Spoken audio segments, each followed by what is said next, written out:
ketika pejabat korupsi uang perbaikan jalan. Terima kasih kehadiran bapak-bapak semua di rapat tertutup kali ini. Jadi di rapat kali ini saya akan membahas tentang perbaikan jalan yang ada di Jalan Swadaya, Kelurahan Cijago, Kecamatan Cikimprit, yang dimana dari pemerintah daerah sudah menggelontorkan duit 30 miliar untuk perbaikan jalan tersebut. Nah, dana 30 miliar tersebut nantinya kita harus pastikan semua keuntungan bagi kita, terutama dalam pembagian proyek ini, karena proyek ini adalah proyek yang cukup besar bagi kita semua. Oke deh Pak Wali Kota, tapi kita harus bisa nih pilih kontraktor yang sudah kita kenal, tapi dengan sedikit pengaturan agar mereka memberikan fee juga buat kita. Saya setuju dengan idenya Pak Ardi. Jangan lupa untuk memilih material yang murah aja, tapi harus kelihatan bagus juga, supaya kita bisa menghemat banyak uang. Dan sebagian besar nanti kita bagi bertiga. Ini adalah kesempatan besar, kita harus memanfaatkan sebaik-baiknya. Oke lah, kita atur saja. Untuk masalah pembagian, kita pembagiannya ini sesuai dengan tingkatan kita ya. Karena saya wali kotanya, ya saya yang paling banyak dapatnya. Habis itu Pak Lurah dan juga nanti Pak Camat. Bagian kalian sama besarnya ya. Oke? Kalian setuju semuanya? Ya oke lah kalau gitu, saya nggak masalah kok untuk pembagiannya. Oke, saya setuju kok. Yang penting kita main rapi aja. Kita buat jalan itu terlihat mulus dengan anggaran yang seminimal mungkin. 5 bulan kemudian.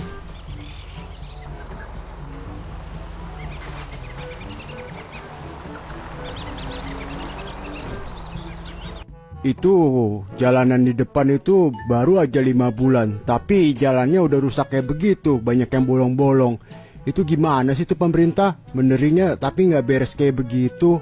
Lah, kamu gak usah heran seperti itulah. Kalau di sini mah sudah biasa seperti itu. Jalan jelek diperbaiki, lalu jelek lagi. Itu juga jalanan juga nggak pernah ada yang bisa sampai 1 tahun itu tahannya. Ya minimal 6 bulan aja udah bagus banget. Ya gimana mau tahan lama ya. Orang material yang digunakan buat bikin jalan aja itu material kualitas murahan. Oh gitu ya Pak De. Waduh, Pak De tahu banyak juga nih masalah kayak beginian. Berarti Pak De, kalau spama jalan yang bagus itu kira-kira bisa tahan berapa lama Pak De? Ya kalau memang kualitas jalannya bagus banget ya, yang standar itu bisa puluhan tahun itu tahan lama. Tapi kalau yang biasanya dipakai buat proyek-proyek begini mah, itu mah kualitasnya memang kualitas murahan. Karena memang dari pejabat, kontraktor dan lain-lainnya itu pasti banyak deh makan-makan duit begituan. Adalah dipangkas-pangkas gitu ya buat mereka-mereka juga nanti duit keuntungannya.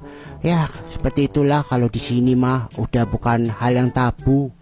Apa enggak gini aja ya Pak De ya, kalau seumpama biar jalan itu dibagusin bener-bener bagus gitu, saya bikin video aja kali ya Pak De ya mengenai tentang jalan itu, saya viralin gitu ya. Kali aja nanti kalau seumpama videonya viral, bener-bener nanti jalannya dibagusin dan gak rusak-rusak lagi. Ya coba aja kamu bikin video seperti itu, tapi ajak juga teman-teman kamu supaya nanti viralnya makin cepet. Kalau semua viralnya makin cepet, nanti kan pasti banyak juga tuh dari pejabat-pejabatnya yang lihat gitu, biar mereka tahu kondisi yang ada di sini sekarang tuh. Aku tugas sebenarnya pengen banget sih ngeviralin mereka juga, cuman gimana ya, aku nih gaptek toh. Assalamualaikum Pak. Waduh, maaf nih Pak, ganggu nih Pak. Lagi di mana nih sekarang Pak? Waalaikumsalam. Ini Pak Dani, saya lagi mainan golf nih. Tumben banget nih hari libur gini Pak Dani nelpon saya. Ada apa memangnya Pak Dani? Begini Pak, Bapak udah lihat sosmed belum? Soalnya di sosmed tuh lagi ramai banget nih mengenai orang-orang yang bikin konten tentang jalan yang ada di Swadaya tuh, yang baru 5 bulan tapi udah rusak parah.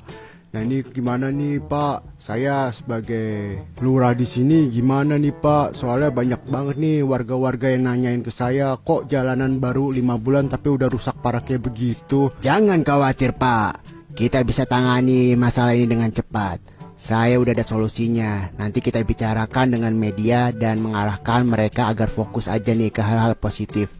Nantinya kita buat aja nih berita baru tentang kegiatan lainnya yang sedang berlangsung. Nah, supaya mereka itu lupa. Terus kita bagi-bagiin lah bansos ke masyarakat sekitar. Ya paling nanti berita ini sebulan 2 bulan juga udah nggak ada kok. Udahlah kalau kayak masalah begini mah ini tuh masalah kecil Pak. Nggak usah khawatir Pak. Oke lah kalau gitu Pak, saya ikutin Bapak aja deh.